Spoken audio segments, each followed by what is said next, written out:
Je crains que la sobriété soit de mise pour ce débrief pilote par pilote du Grand Prix des États-Unis 2024. Pour me faire excuse, eh bien déjà il y a eu le petit passage de Monsieur Cahouette, et puis on va commencer par quelques statistiques du Grand Prix. Ça faisait un petit moment que j'en avais pas fait. C'est pas folichon, mais ça fait toujours plaisir de noter que Charles Leclerc a remporté son 8e Grand Prix en Formule 1, devenant l'égal en termes de nombre de victoires de Jackie X, de Denny Hulme, champion du monde, et du regretté Daniel Ricciardo. Il y a un genre de passation de pouvoir, tu vois. On notera également que c'est le 87e doublé de l'histoire de Ferrari. Bon, ça on s'en moque un petit peu, mais ce qui est intéressant à noter, c'est que c'est le 6e au cours des 10 dernières années. Il y en a eu 2 sous les Raikkonen-Vettel, si je me mélange pas la deux têtes, et il y en a eu 4 avec Charles Leclerc, donc il y en a eu 3 avec Carlos Sainz en tant que coéquipier et 1 avec Sébastien Vettel au Grand Prix de Singapour en 2019.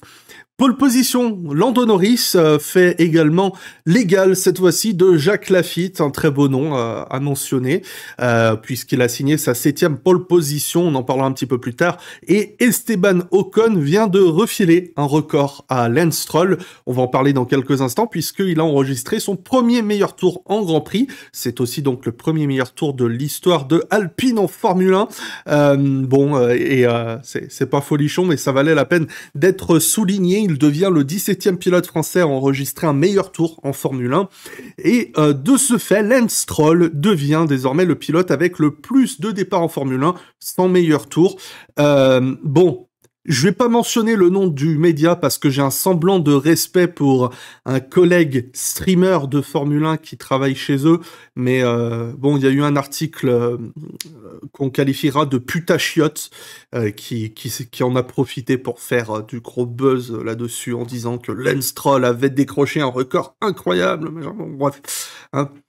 Voilà ce que j'ai à dire sur les petites statistiques. On va passer à la partie intéressante, à savoir les stratégies. Niveau stratégie, tout le monde était sur du 1 arrêt. La différence s'est jouée principalement sur la durée des relais. On notera que Kevin Magnussen, Pierre Gasly font partie des pilotes qui se sont arrêtés très tôt dans la course, ainsi que Yuki Tsunoda et Valtteri Bottas, que j'ai oublié, qui se sont arrêtés très tôt, ce qui a compromis leur course, puisque c'était clairement pas une stratégie qui fonctionnait. On notera également donc quelques stratégies d'égaler pour Russell, Lawson et Colapinto, ainsi que Stroll, qui ont fonctionné à merveille, sauf pour ce dernier, en commençant avec les pneus durs. Et on note également un arrêt supplémentaire pour Zhou Guanyu, mais je crois que c'est un arrêt qui n'était pas vraiment prévu et plus dû à son tête à queue, ainsi que Alex Albon, qui s'est arrêté en début de course à cause de dégâts, et Esteban Ocon pour faire le meilleur tour en fin de course. On notera également que Lewis Hamilton s'est arrêté au bout de 3 tours seulement. Mais il s'est pas arrêté au stand, il s'est arrêté tout court. J'en sais pas plus. Pour parler au débrief pilote par pilote, on va commencer comme habituellement par les vainqueurs et on va parler de Bottas et de Zhou. Non, je rigole. On va parler naturellement de Charles Leclerc qui a remporté son 3e Grand Prix cette saison et là je m'emporte. C'est la passion, tu vois. C'est parce que je sors de quelques vidéos très narratives, tu vois. Naturellement, celle sur Suzuka 2014, celle sur Monza 61. Tout le monde s'en fout parce qu'on connaît pas les pilotes, mais voilà, c'est très narratif. Et je me dis, il y a un narratif encore avec Charles Leclerc, c'est-à-dire qu'en 2024, le gars, il gagne son Grand Prix à Monaco, la fameuse malédiction de Monaco. J'ai jamais aimé ce truc de la soi-disant malédiction de Monaco, mais bon, là, vu que je vais être dans le narratif, autant l'assumer. La victoire à Monza, et enfin la victoire au Grand Prix des États-Unis. C'est quand même quelque chose de gagner au Grand Prix des États-Unis, surtout pour une marque comme Ferrari. On sait qu'il y a toujours eu une grande importance pour les États-Unis dans le cœur de Enzo Ferrari. On rappelle que c'est sous le nom d'une équipe américaine que Ferrari a remporté le titre en 1964. Voilà, c'est un petit peu pour la symbolique. Alors c'est une toute autre histoire, j'en ai parlé un petit peu dans un short, si j'y pense, je mettrai le lien quelque part, c'est une petite anecdote rigolote, mais voilà, il y a toujours eu un petit quelque chose entre Ferrari et les États-Unis, c'est une victoire assez symbolique. Un doublé, le premier depuis Michael Schumacher, Felipe Massa en 2006, sur les terres américaines, bien sûr, j'entends. Et pour rester donc sur le narratif, Leclerc remporte la première course qui succède chronologiquement les 10 ans du triste incident de Suzuka 2014. Donc je pourrais presque le rattacher à ma petite émission que j'ai faite il y a quelques semaines, quelques jours, je sais plus, j'ai plus la notion du temps, mais voilà, parce que j'avais fait une petite conclusion sur l'héritage de Jules Bianchi parlant de Charles Leclerc, et je me dis, tiens, c'est marrant, c'est lui qui gagne la course qui suit, donc il y a toujours un petit peu ça, on n'oublie bien sûr jamais Jules Bianchi en ces périodes d'octobre, et particulièrement pour la première décennie suivant son accident qui a été fatal. Bon, on va revenir un petit peu plus sur du factuel. Très très bon rythme, et là ça s'applique aux deux pilotes. Les deux pilotes ont été incroyables tout au long du week-end. Comme vous le savez, le sprint, je n'en parle pas pour deux raisons. C'est que dans mon cœur, je continue de le boycotter parce que je ne dis pas que le sprint c'est nul. Attention, que les choses soient claires, parce que quand on me dit non mais regarde, franchement là c'est pas mal cette année, depuis quelques temps ils ont trouvé je ne dis pas que c'est nul, je dis que je m'en fous. C'est vraiment la nuance qui est très importante, et je n'arrive pas à en avoir quelque chose à faire. Voir des voitures rouler, ça m'intéresse. Voilà. C'est-à-dire que pour moi c'est comme des courses hors championnat. Je veux bien regarder le résumé de temps en temps, si j'ai le temps, tout ça, mais j'arrive pas à y voir plus d'intérêt que ça. Limite, je serais pour le retour des courses hors championnat pleinement assumées, mais ça, c'est un autre débat, on en parlera une autre fois, si vous le voulez bien. Et même si vous le voulez pas, j'en ai rien à faire, je fais ce que je veux. Tout ça pour dire que les deux ont été en feu ce week-end, un excellent rythme de Ferrari. Des améliorations avaient été apportées à Monza. Fred Vasseur avait été très clair sur le fait qu'il s'attendait pas à des améliorations immédiates. Non, elles ont été rapportées à Bakou, pardon, que je me mélange pas. En tout cas, il avait été dit que on attendait que dès Austin, les améliorations, le fruit de ces améliorations se voit. On visait pas à être efficace à Singapour ou en Azerbaïdjan. Et ça a été très intelligent, cette approche, et je pense que, de toute manière, l'approche du développement de nouvelles pièces est déjà devenue obsolète maintenant, depuis le temps de soufflerie, depuis que le temps de soufflerie a été réduit. Pour moi, Mercedes l'avait déjà démontré, en 2021. Ils ont pratiquement pas développé la voiture de la saison, ils ont quand même réussi à l'améliorer simplement avec plus de temps en simulateur.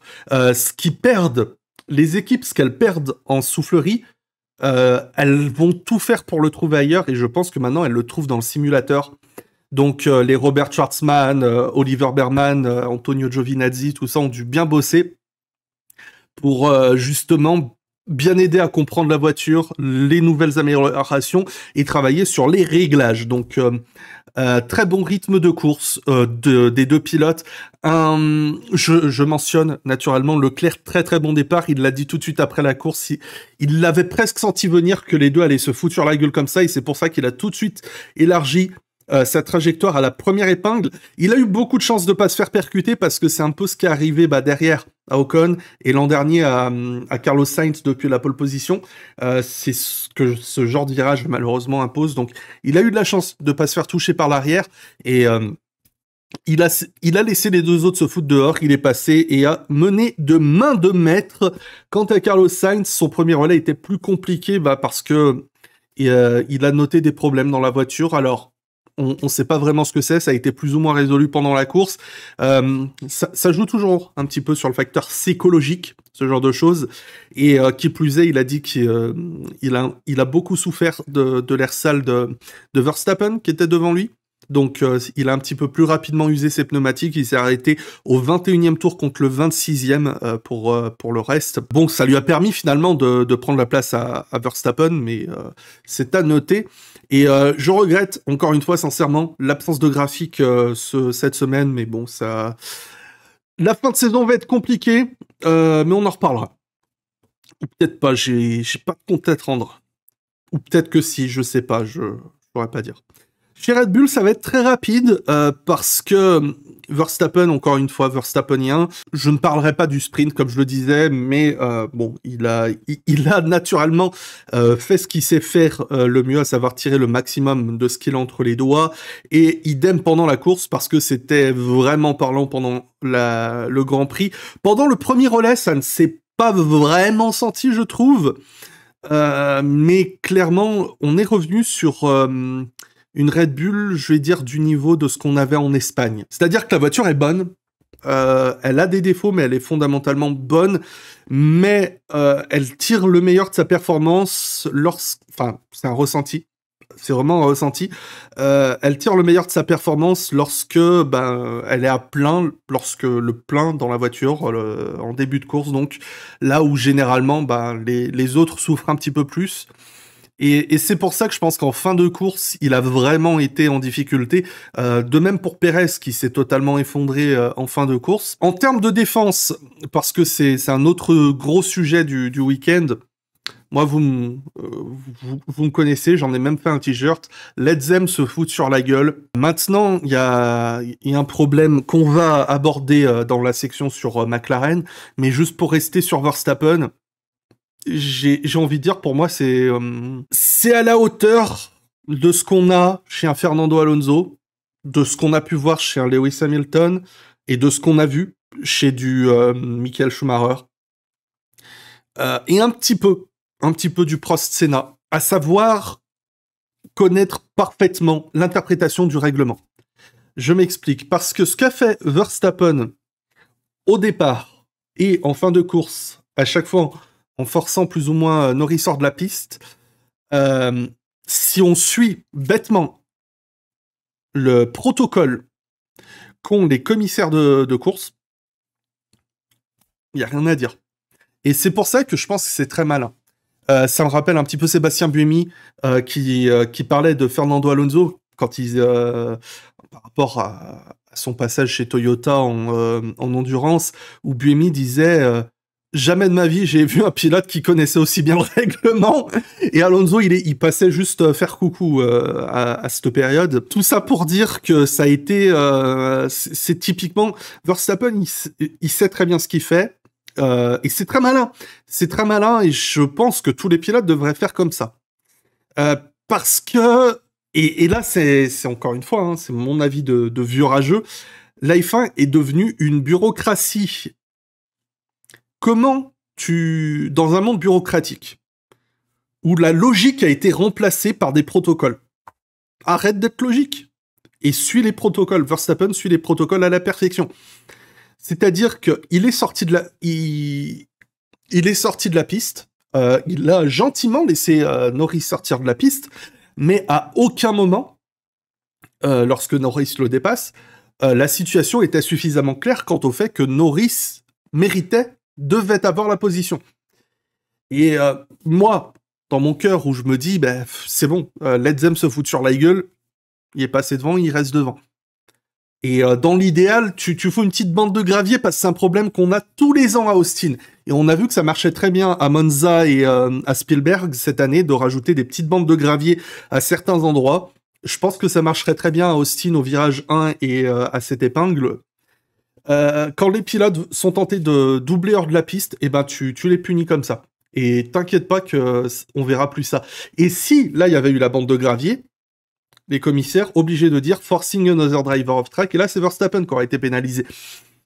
Malheureusement, dans la logique ultra protocolaire de ce qu'est la Formule 1, mais ça c'est mon interprétation encore une fois, Verstappen, c'est merveilleux ce qu'il fait, mais c'est merveilleux dans le sens c'est absurde, ça n'a aucun sens, je n'aime pas ça, mais il fait ce qu'il faut pour gagner, à l'instar de quand Alonso a coupé la chicane à Sochi en 2021, là. C'est dégueulasse, ça devrait être puni, mais si tu suis le protocole des règles, il a rien fait de mal. Il a fait tout comme il faut. Donc voilà. Il y a un moment où le règlement est absurde. J'ai envie qu'on embrasse l'absurdité jusqu'à ce qu'on réfléchisse et qu'on se dise on est peut-être parti dans la mauvaise direction. Peut-être qu'il faut faire une grande croix là-dessus, juste avoir en quelque sorte une éthique, parce qu'il parle de guidelines, hein, j'ai pas la traduction qui me vient sur le bout de la langue, mais on parle de protocoles à suivre, tu vois, des choses que les commissaires de course doivent appliquer à la lettre quand ils appliquent des sanctions. Je pense que on devrait simplement s'en tenir à une éthique sportive. Quand tu parles aux pilotes, du karting jusqu'à n'importe quel niveau, globalement, je pense que quand ils regardent la lutte entre Norris et Verstappen, ils se diront tous que Norris reste devant. Parce que ça a été fait comme ça. Verstappen a très bien défendu. Norris est foutu dehors, il se dit moi j'ai de la traction, j'ai de la bonne traction, je peux accélérer. Voilà. C'est de la course. Et on verra peut-être des choses absurdes, comme en IndyCar, quand ils ont roulé au quota, ils se foutaient tous dehors. Mais il y a un moment, c'est ce qu'il faut faire. Laisser les pilotes faire, laisser les barrières naturelles de la piste se faire. Et c'est pour ça que je suis totalement pour qu'on punisse les pilotes physiquement, plutôt que dire là, à la loupe, t'as débordé de 3 mm, donc t'es puni. Mais bon, je vais pas en dire plus. Sergio Pérez, pilote qui n'a pas bénéficié des améliorations sur la Red Bull. Mais bon, c'était pas brillant non plus. On est loin du Pérez qui se bloquait en Q1 comme ça a été le cas en début d'année. Son unique tour de Q3, parce qu'il avait pas d'autre train de pneus neufs, a été annulé à cause du drapeau jaune en fin de session. Encore une fois, on regarde chez Aston Martin, on a fait partir Alonso qui n'avait qu'un seul train plus tôt. Le point négatif, c'est que tu ne bénéficies pas d'une piste qui est aussi bien gommée que ceux qui vont repasser derrière. Le point positif, c'est que tu ne prends pas le drapeau jaune. C'est pas brillant, Pérez, c'est transparent, globalement, mais sincèrement, je pense que ça aurait pu être pire. Je sais même plus comment dire. Non, mais bon, bref. Faites-en ce que vous voulez, c'est tout ce que j'ai à dire de pertinent sur Pérez. De toute façon, moi, je suis pas là pour te dire comment penser, juste pour interpréter les données que j'ai, te livrer les données que j'interprète. Norris, très bonne pole position.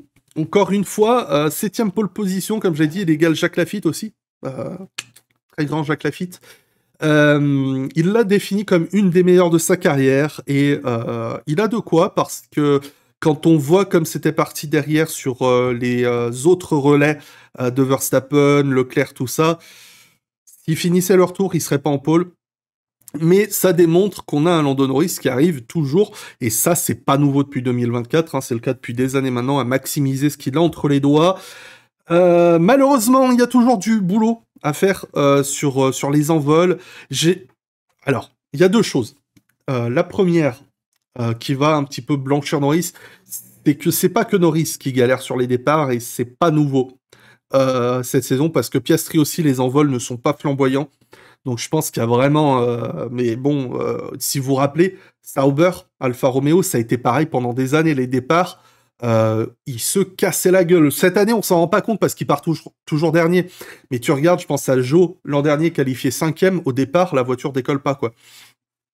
Donc, à Budapest, c'était. Donc, il y a du boulot à faire là-dessus du côté de McLaren. Maintenant, il y a Norris aussi, à être un petit peu plus farouche sur les défenses. Il y a un moment... Bon, en début d'année, quand on était en Autriche, tout ça, bon, ok, il tâte un peu le terrain avec Verstappen. Maintenant, il y a un moment, il devrait voir, il devrait comprendre où va Verstappen, il devrait comprendre.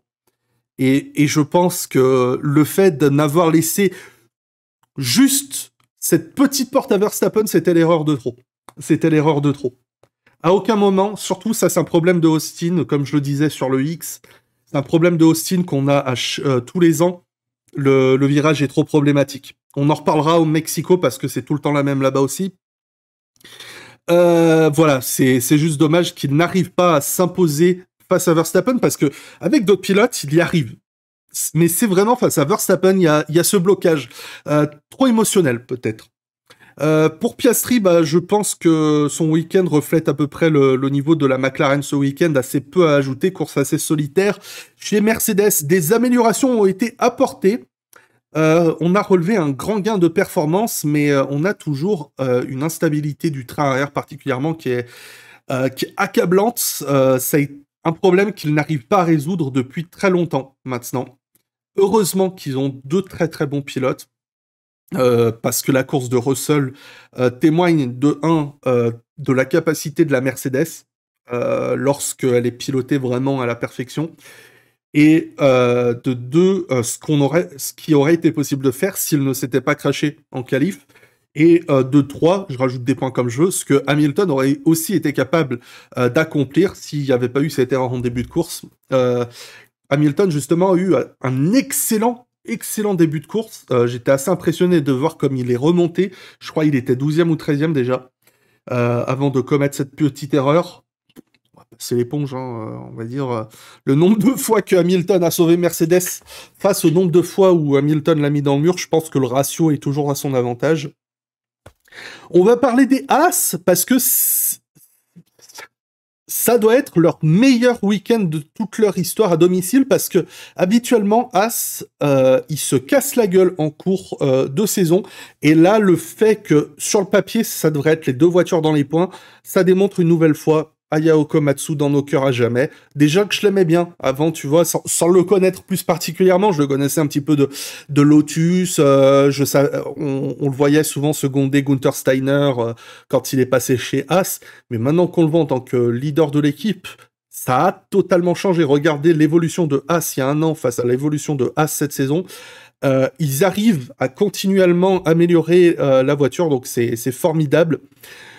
Hülkenberg, justement, manque la Q3 à cause d'une petite erreur, mais il a fait ce qu'il fallait en course, donc GG à lui. Kevin Magnussen, malheureusement, comme je l'ai mentionné en tout début, c'est cet arrêt tôt dans la course qui lui a compromis sa stratégie et qui lui a compromis son résultat, mais ça a été un excellent week-end, peut-être le meilleur, j'ose dire, de sa saison.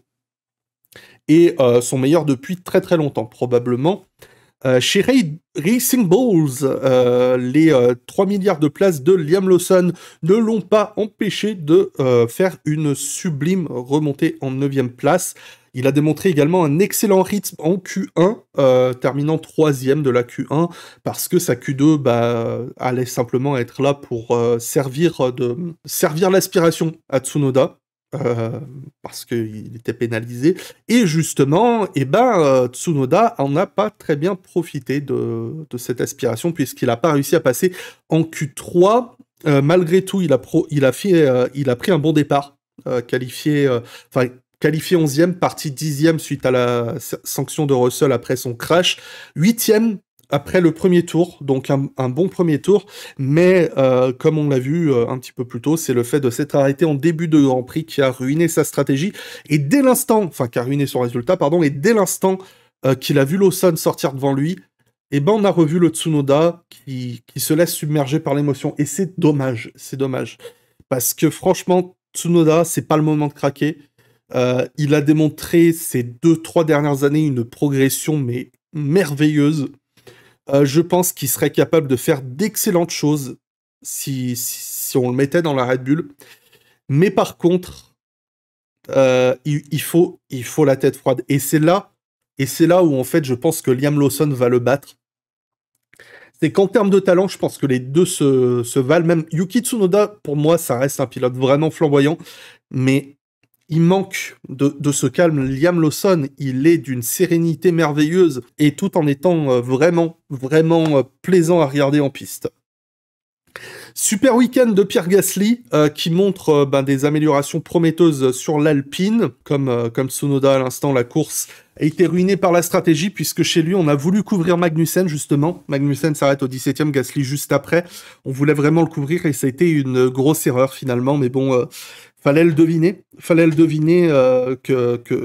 qu'on pouvait faire encore 10 tours avec les pneus médiums. Je pense très sincèrement que s'il avait été dans une voiture capable de faire des vrais résultats, il aurait été vraiment candidat au pilote du week-end. Et je le dis vraiment sincèrement parce que Gasly, j'ai pas eu beaucoup d'opportunités de vraiment le mettre en avant cette année.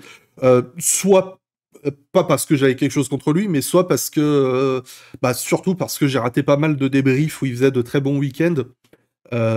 Et là, j'en profite justement pour vraiment souligner sa performance. Esteban Ocon a fait aussi ce qu'il pouvait parce que lui, il est revenu sur un package de Shanghai. Donc, on est revenu très très loin. On est revenu très loin. Il semblait avoir un bon rythme malgré tout, mais la course a été compromise suite à un contact avec Albon au départ. Je vais dire la même chose que l'an dernier pour le contact entre Russell et Sainz. C'est le premier virage qui est foutu comme ça. C'est-à-dire, tu arrives presque à pleine balle au premier virage et tu as un virage à 90 degrés avec toute la place qu'il y a. C'est impossible. À moins de mettre toutes les voitures sur des rails, tu peux pas éviter les accrochages ici. Donc voilà, c'est assez regrettable. Et voilà, on soulignera son premier meilleur tour en course. Petit hommage à Daniel Ricciardo, du coup, puisque, comme Ricciardo la dernière fois, il finit 18e avec le meilleur tour pour priver un rival d'un point. Franco Colapinto, il a colapinté tout le monde ce week-end. Encore une fois, depuis qu'il est là, il nous colapinte l'esprit.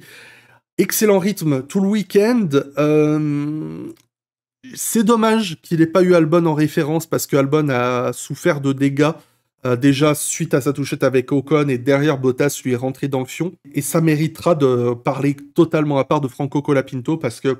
Et là, je vais vous joindre en aparté notre petite blablaterie avec notamment Anthony Drevet et les copains des FMG Night Fever où on parlait justement des merveilles qu'accomplissent les Berman, Colapinto, tout ça en Formule 1, alors qu'en Formule 2, c'est pas si brillant.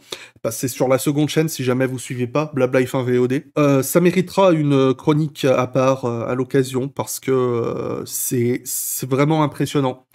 C'est impressionnant parce que on n'arrivera jamais à mettre des mots suffisamment précis pour dire à quel point le peloton est compact en Formule 1 ces dernières années. Et le fait d'arriver à marquer des points quand le peloton est aussi compact, c'est réellement impressionnant. C'est-à-dire que si Albon avait fini 10e et Colapinto avait fini 16e, et qu'ils avaient fini avec 10 secondes d'écart, on aurait dit c'est pas mauvais. C'est correct, c'est plus que décent. Déjà. Donc le fait d'arriver à ramener des points, encore une fois, c'est vraiment génial. Albon peu à dire. Donc sa course a été ruinée dès le départ. On a espéré qu'il y ait eu une safety car, un miracle, quelque chose. Pareil, chez Aston Martin, je vais passer très vite dessus parce que y a peu à dire, il y a très peu à dire. Si ce n'est que Alonso a livré une super qualif, hein, encore une fois, plaçant l'Aston en 7e place, mais l'Aston n'avait pas le rythme pour défendre face aux voitures plus rapides. Lance Stroll anonyme tout le week-end. Les mauvaises langues diront qu'on a l'habitude, mais bon, encore une fois, quand t'as une voiture qui est nulle part, c'est pas toujours le pilote le problème. Si on peut souligner qu'il a manqué de se foutre en l'air à la relance dans les S, on l'a vu. Il était pas mal placé en plus, justement. Il avait fait une bonne opération au départ. Je crois qu'il était genre 12-13e et il a failli perdre la voiture. Il est sorti large et il s'est retrouvé tout au fond. Et pour parler des kicks moisis de Bottas et Joe, alors Bottas, il avait des améliorations sur sa kick. Mais bon, ça restait la moins flamboyante de la grille, hein, sa kick. Donc voilà, ça fait 17e à l'arrivée, sachant qu'en plus il a eu ce contact au départ. Et en fin de course, il a eu des problèmes de brake by wire, enfin des problèmes de frein pour la faire simple. Donc ça n'a pas aidé. Joe, pareil, pas d'amélioration sur sa voiture. Il a la voiture la plus lente. Comme Stroll, il y a un moment, tu peux blâmer le pilote autant que tu veux, mais je pense que si tu mettais Leclerc Verstappen dans la voiture, ils iraient pas mettre des points non plus avec. Donc voilà. On notera un petit peu comme pour Stroll, il avait une très très bonne dynamique en début de course. On l'a vu bien placé et il a perdu la voiture en début de course. Petit tête à queue, totalement de sa faute.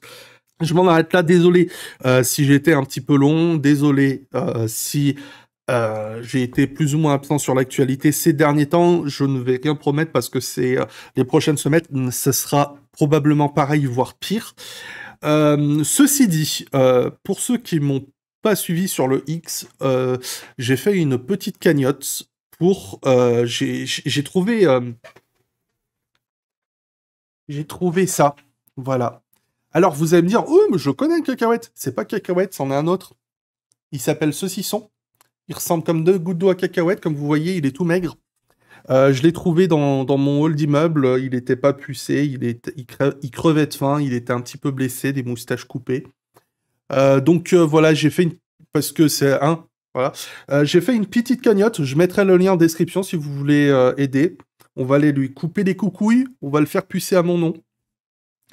Et il s'entend très bien avec Monsieur Cahouette, donc si jamais, à défaut... non, c'est-à-dire qu'en plus de vous proposer du contenu de piètre qualité et sans régularité, je vous demande vos thunes. J'ai aucune race, mais voilà, il est trop gentil. Bon, il est gentil pour un chat. Regardez, là j'étais le ramasser, il dormait, il reste là. Voilà. Bon ben, t'as intérêt de te rentabiliser toi aussi, hein. Merci à tous. Ça me fait plaisir de refaire ce genre de truc. J'espère que vous aussi. À très bientôt et bisous.